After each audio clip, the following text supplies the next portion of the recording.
All right, what's up everyone? Kevin Leslie, and sometimes you have to go slow to go fast. What do I mean by that? So if we're thinking about our stroke, you have two phases that we're gonna dial in on today. You have your recovery phase, that preparation for the next stroke, and then you have the drive phase, that force production, that part where we're actually accelerating the handle, right, and really driving that boat forward. So when we think about those two areas of the stroke, there's a ratio that exists on every single stroke, whether you're rowing at a rate 20 or you're rowing at a rate 34, and regardless of what distance, our ultimate outcome is to get from point A to point B in the most effective and sustainable way possible. So when we really think about that, if we're just flying up the slide and there's no sense of ratio, there's no sense of recovery, and we're just spinning our wheels, we're like that tire that's stuck in the mud that doesn't have any traction, we're going to get to a high rate, but we're going to tip over that edge because it's an unsustainable speed. So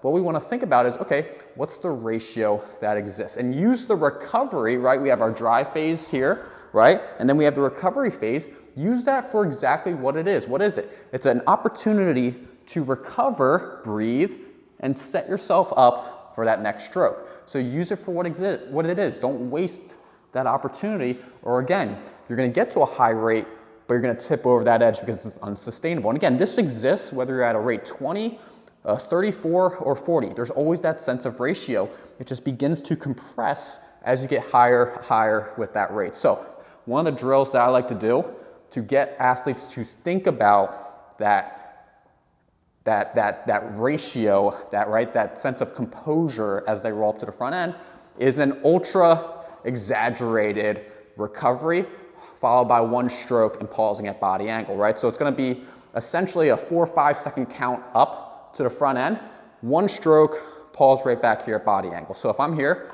right, and I say go, so it's going to be a 4 to 5 second count up, one full stroke, pausing right back here, and then you can progress that as we go. So if I'm here and I say go and go, 1, 2, 3, 4, 5, take your stroke, pause at body angle, and go, 1, 2, 3, 4, 5, take your stroke.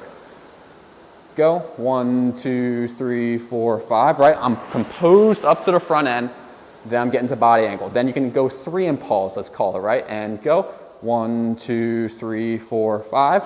Then I take my stroke, and then I'm still working that exaggerated recovery. My body is prepped, and I'm focusing on breathing between each stroke. And go, right? And I'm just gonna go continuous, and I'm still carrying that sense of ratio.